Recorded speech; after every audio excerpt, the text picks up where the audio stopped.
Thank you very much for joining us again. As Olive promised, we have a special guest in the studio with us. Now, you might have heard his voice a number of times on radio, but we have his body with us right here, and we're going to be looking at the body of the Nigerian economy on the show in the next few minutes. His name is Tunji Andrews, and he is an economist. I must say, seasoned economist. You're very welcome, Tunji. Thank you for joining us.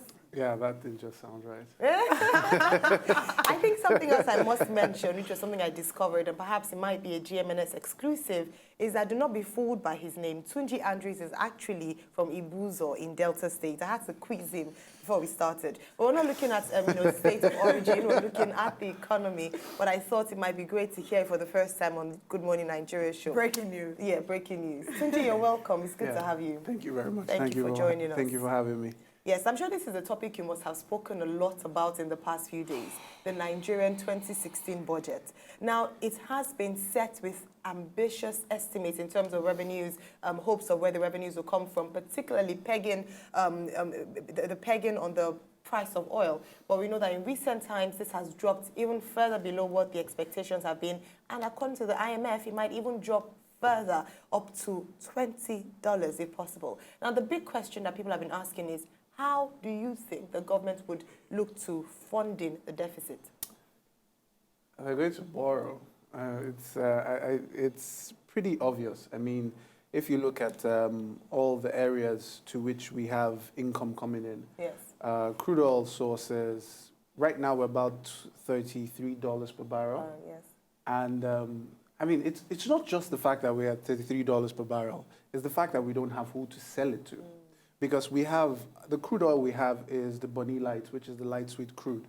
Now, one of the advantages we had in the past was that not too many people had light sweet crude to sell. But right now, Angola is selling light sweet crude, Saudi Arabia is selling light sweet crude, Iran sells light sweet crude. So, I mean, there's, in fact, everybody is selling light sweet. And it doesn't give you as many end products as the other heavier ones. It gives you, I think, probably PMS, kerosene, aviation fuel, but it doesn't give you all the other petroleum products, and that can be a problem. Yeah. But what most countries use it to do sometimes is use it to blend their heavier crude so that it's better for refining. But give or take, we're going to be borrowing heavily, and we've had some forward guidance from the government. There's going to be some borrowing. A lot of the borrowing is going to be domestic.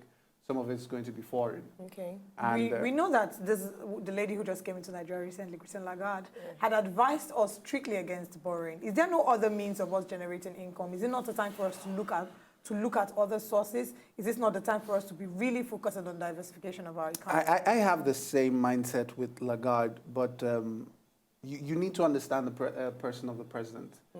He's I'm trying to choose my words now.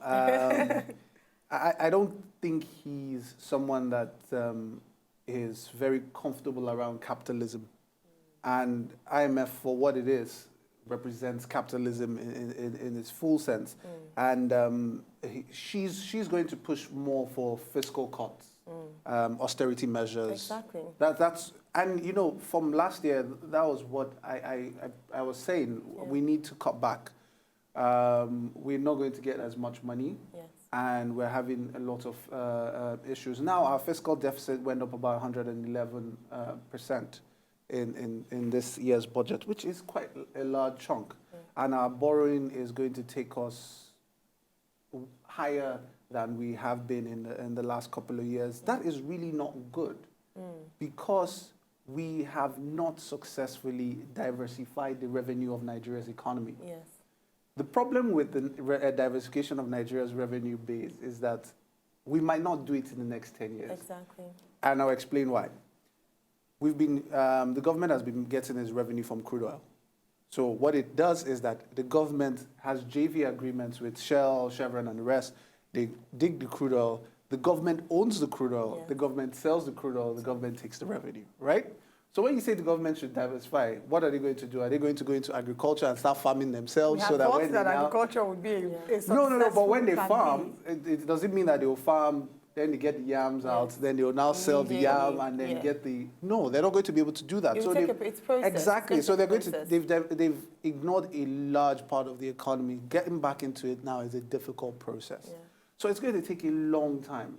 So us going out borrowing is a very short-term measure to a long-term problem. Yes.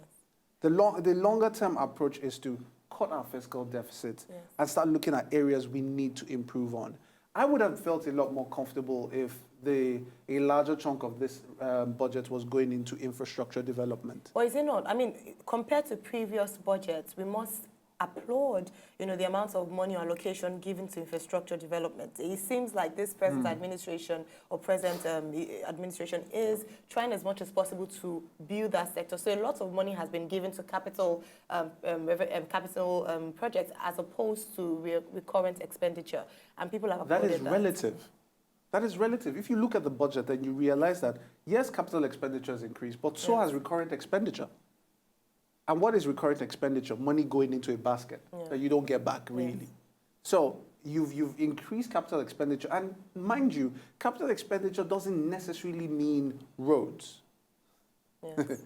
It doesn't necessarily mean roads. It could mean any kind of thing. It's just capital expenditure. Yes. But recurrent expenditure has also increased at a large pace. And allocation to sectors has reduced. For instance, allocation to education reduced about 24%. Really? Allocation to health reduced by 18%. But people had said that they had increased. This is the highest budget allocation we've seen to the education sector.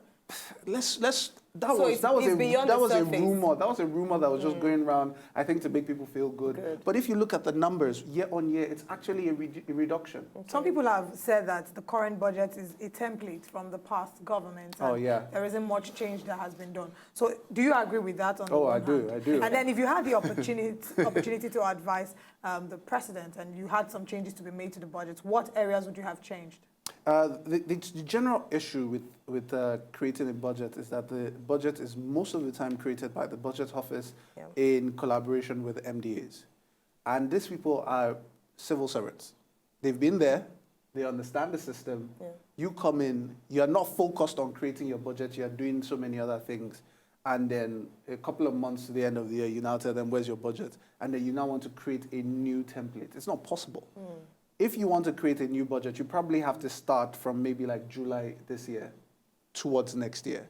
Because line upon line, you have to create new reasons to expend money. But is that not what they did, though? Because again... That was not what they did. No, but again, this is the earliest time they presented a budget. What was the need for the rush? If they needed more time, couldn't they have, That is a question that's a question I can't answer myself. There was no need for us to rush the budget. There was absolutely no need. Because if you look at it line upon line, there's no difference. It was a rush job.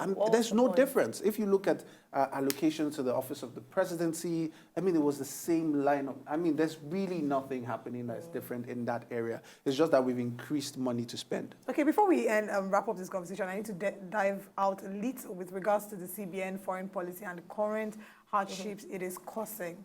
What are the predictions for 2016? And what's your thought on Emefielenomics? Emefielenomics. I'm going to get into trouble for that, so I'm not going to say anything. CBN foreign currency, the policy is really squeezing the economy. You get to wonder if they know what they're doing. You really question that a lot, because when we started and when we opened our borders to foreign investors, there was a reason why we did it. Because we wanted to reduce pressure on our foreign exchange reserves.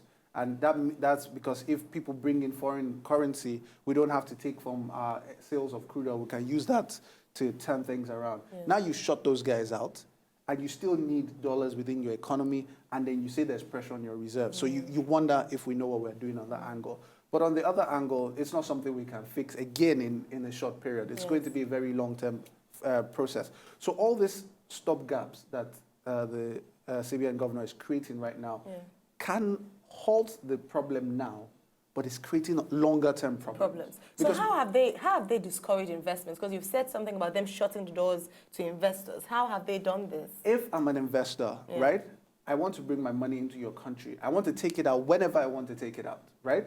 I want to take it out. If I want to take it out tomorrow, I need to be able to take it out tomorrow. But what is happening now is that if I want to take it out, I have to send an application to the central bank, and then the central bank will now consider it, and then now approve my it. money. Do you get what I'm saying? Do you get the problem? Yes. It will now consider it, Yes. then it will now give you a period of time before you can now take out the money.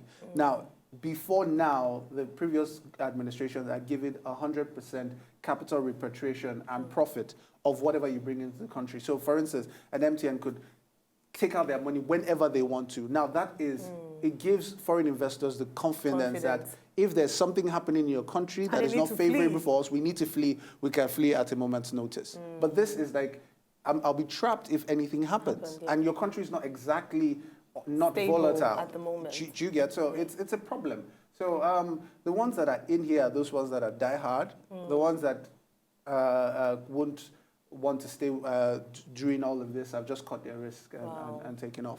That's very hope. It's really scary. It just seems like we're just hearing prophecies of doom. Well, it's not. It's, you see, these things are structural fixes. You can't do one without the other. Yeah. You have to have a team of people who are thinking right, doing things. For instance, yesterday, the CBN governor came out and says he's no more selling forex to the BDCs, yes. and he's going to, he's opening domiciliary accounts to people to sell. Now, this is the problem. You've not closed the BDCs. You just said you're not going to sell dollars to them anymore. What you've officially done is you're saying you're trying to end round tripping. What you've done is giving them more incentive to round trip. Yes. And you kind of wonder if we're thinking.